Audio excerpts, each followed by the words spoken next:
अस्सलाम वालेकुम स्टूडेंट्स, कैसे हैं आप सब। अगर आपने अभी तक मेरे चैनल को सब्सक्राइब नहीं किया तो मेरे चैनल को सब्सक्राइब करें और बेल के नोटिफिकेशन को प्रेस कर दें ताकि जो मेरी आने वाली लेटेस्ट वीडियोस हैं वो आप तक पहुंच जाएं। आज की जो मेरी वीडियो है इसमें मैंने सॉल्व्ड प्रॉब्लम्स को स्टार्ट कर दिया है। अच्छा, कुछ स्टूडेंट्स ये भी क्वेश्चन कर सकते हैं कि हमारे जो कुछ सप्लीमेंट्री प्रॉब्लम्स थे वो रिमेनिंग रहते हैं। हाँ जी, मुझे पता है कि वो थोड़े से क्वेश्चंस रहते हैं। वजह ये है कि उन पे अभी मैं स्टडी कर रही हूँ और उनके जो सोल्यूशंस हैं उनमें कुछ प्रॉब्लम है, वो जैसे ही सॉल्व होते हैं उनकी भी वीडियोस बना के अपलोड कर दी जाएंगी।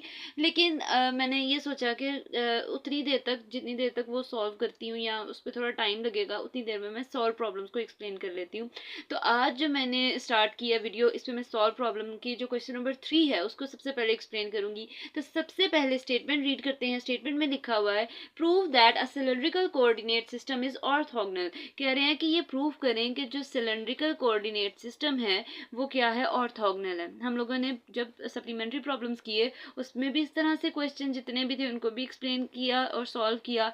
जब भी वर्ड ऑर्थोगोनल आ जाए तो इसका मतलब ये है कि वो एक दूसरे के, हमने ये बताना है कि क्या वो एक दूसरे के म्यूचुअली परपेंडिकुलर हैं या फिर नहीं है। ठीक है, अब इसको सॉल्व करने का तरीका सेम वैसा ही है जैसे हम सप्लीमेंट्री प्रॉब्लम्स में क्वेश्चंस को करते आए हैं।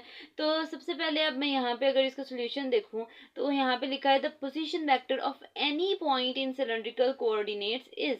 अब हम लोगों ने क्या करना है, सबसे पहले इसका पोजीशन वेक्टर लिखना है। ठीक है, जिस तरह से प्रीवियस सप्लीमेंट्री प्रॉब्लम्स में हम लोगों ने क्वेश्चंस किए सेम वैसे ही फॉलो करते जाना है उसी स्टेप को। सबसे पहले मैंने इसके देखने हैं कि पोजीशन वेक्टर का जो फॉर्मूला है वो क्या है, R is equal to X I cap plus Y J cap plus Z K cap. ठीक है, अब मुझे इतना पता है कि जो सिलेंड्रिकल, ये मैंने बना दिया। अब मुझे इतना पता है कि जो सिलेंड्रिकल कोऑर्डिनेट्स हैं उसमें एक्स वाई जी की वैल्यूज जो हैं वो मेरे पास ये गिवन है, और मैंने जहाँ जहाँ एक्स आएगा वहाँ रो कॉस फाई, जहाँ वाई आएगा वहाँ रो साइन फाई, और जहाँ जेड आएगा वहाँ जेड ही लिख देना है। ठीक है, तो ये मेरे पास पोजीशन वेक्टर आ गया in terms of cylindrical coordinate system. ठीक है, अब मैंने क्या करना है, इसको पार्शियली पहले रो के रिस्पेक्ट से डिफरेंशिएट करना है, फिर उसको फाई के रिस्पेक्ट से डिफरेंशिएट करना है, फिर इसको जेड के रिस्पेक्ट से डिफरेंशिएट करना है। अब कुछ स्टूडेंट्स ये भी क्वेश्चन कर सकते हैं कि हम लोगों ने रो फाई और जेड के रिस्पेक्ट से ही क्यों जो है उसको पार्शियली डिफरेंशिएट करना है। तो उसका आंसर ये है कि जो सिलेंड्रिकल कोऑर्डिनेट सिस्टम है उसमें हमारे पास जो कोऑर्डिनेट सिस्टम है एक्स वाई जी की जगह क्या आएगा, रो फाई और नेक्स्ट है जेड। ठीक है, तो फिर हम उन्हीं को ही फॉलो करेंगे और उन्हीं के रिस्पेक्ट से ही पार्शियली उनको डिफरेंशिएट किया जाएगा। ठीक है, अब मैंने इनके जो आंसर्स आए, जब मैं रो के पार्शियल आर और पार्शियल रो के रिस्पेक्ट से करूंगी तो यहाँ पे कॉस फाई आई कैप प्लस साइन फाई जे कैप आ जाएगा। यहाँ पे तो रो वाला कोई टर्म ही नहीं, तो ये जीरो आ जाएगा, तो वो लिखा नहीं जाता। सिमिलरली बाकी भी मैंने इस तरह से डिफ्रेंशिएट कर लेने और मेरे पास उसके कुछ इस तरह से आंसर्स आ जाएंगे। अब ये तो मेरे पास इसके आंसर्स आ गए। आगे मैंने लिखना है द यूनिट वेक्टर, ये मैंने पार्शियल डिफरेंशिएट किया। अब मैंने यूनिट वेक्टर को फाइंड आउट करना है इन दीज डायरेक्शंस आर। अब यूनिट वेक्टर को जिस तरह से फाइंड करना है उसका फॉर्मूला ये है, E one is equal to E rho one भी लिख सकते हैं, आपकी चॉइस है, या फिर आप ई रो लिखते हैं। ठीक है, पार्शियल आर और partial rho divided by its magnitude. ठीक है, अब देखिए इसकी ऊपर वाली का अगर मैग्नीट्यूड देखें तो आई के साथ जो नंबर है उसका स्क्वायर और जे के साथ जो भी टर्म है उसका स्क्वायर लेना है, ऊपर स्क्वायर रूट आ जाएगा। ठीक है, नीचे मेरे पास फॉर्मूला बन रहा है cos square five plus sine square five की जगह यहाँ पे मैं ये वाला फॉर्मूला कब से एक्सप्लेन करती आ रही हूँ, तो इसकी जगह वन आ जाएगा। वन का स्क्वायर रूट लें तो भी वो वन नहीं होगा, तो मेरे पास ई वन का आंसर जो आया है वो आप देख लें, कॉस फाइव आई कैप प्लस साइन फाइव जे कैप आ गया है। सिमिलरली मैंने क्या करना है, ई टू का भी आंसर इस तरह से ही लेना है। ठीक है, उसको पार्शियली डिफरेंशिएट वाली वैल्यू लिखनी है, नीचे उसके स्क्वायर्स बनाने हैं।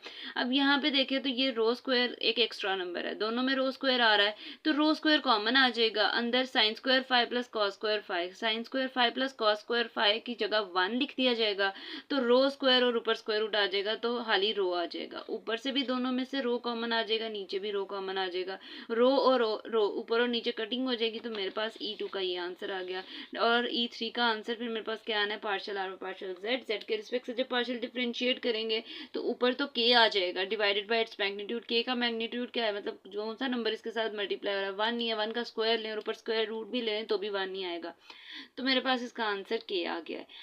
अब मैंने यहाँ पे ये स्टॉप नहीं हुआ, ये मेरे पास यूनिट वेक्टर्स अभी हम लोगों ने फाइंड आउट किया। अब मैंने देखना है कि आया ये जो यूनिट वेक्टर्स हैं वो एक दूसरे के लिए म्यूचुअली परपेंडिकुलर हैं या फिर नहीं है। अगर तो वो एक दूसरे के म्यूचुअली परपेंडिकुलर हैं, कैसे पता लगेगा कि वो म्यूचुअली परपेंडिकुलर हैं? अगर तो E1 का डॉट प्रोडक्ट लूँ E2 के साथ तो आंसर 0 आ जाए, E2 का E3 से लूँ तो 0 आ जाए, E1 का E3 से लूँ तो मतलब तीनों का जब मैं डॉट प्रोडक्ट लूँ एक दूसरे के साथ तो 0 आ जाए सबका, तो फिर हमारे पास वो म्यूचुअली परपेंडिकुलर है और सिस्टम क्या है, ऑर्थोगोनल है। और अगर उनमें से कोई एक भी 0 नहीं आता तो वो म्यूचुअली परपेंडिकुलर नहीं है, और क्या होगा कि वो जो सिस्टम है वो ऑर्थोगोनल नहीं है। ठीक है, तो इसका जो बाकी सोल्यूशन है वो देख लें। अब मैंने क्या करना है, E1 का डॉट प्रोडक्ट लेना है E2 के साथ, तो उसका आंसर मेरे पास 0 आ जाएगा, और E1 का E3 के साथ दूँ तो भी आंसर 0 आ गया है। ठीक है, और लास्ट पे अगर आप देखें E2 का E3 से लिया तो भी मेरे पास आंसर क्या आ गया है, 0, क्योंकि इसको I को K के साथ मल्टीप्लाई करें तो भी 0, J को K के साथ मल्टीप्लाई करें तो भी आंसर 0 आ जाएगा, मतलब डॉट प्रोडक्ट लेंगे अगर। तो फिर मैंने लास्ट पे लिख दिया है तीनों का 0 आ गया। इसका मतलब यह है कि ये एक दूसरे के म्यूचुअली परपेंडिकुलर है, और उसके अलावा जो कोऑर्डिनेट सिस्टम है वो क्या है, एक दूसरे के ऑर्थोगोनल है। ठीक है, हम लोगों को यही क्वेश्चन उन्होंने पूछा था ना कि बताएं कि जो मेरे पास सिलेंड्रिकल कोऑर्डिनेट सिस्टम है कि वो ऑर्थोगोनल है या नहीं है, तो आपने बता दिया कि जो हमारे पास कोऑर्डिनेट सिस्टम है वो क्या है, ऑर्थोगोनल है। ये दीजिए आज की मेरी वीडियो। होपफुली आपको मेरी वीडियो अच्छी लगी होगी। अगर आपको मेरी वीडियो अच्छी लगे तो वीडियो को लाइक करें और सब्सक्राइब करना मत भूलिएगा। तो इंशाल्लाह जो नेक्स्ट वीडियो होगी वो फर्दर सॉल्व प्रॉब्लम से रिलेटेड होगी। तो तब तक के लिए अल्लाह हाफिज़।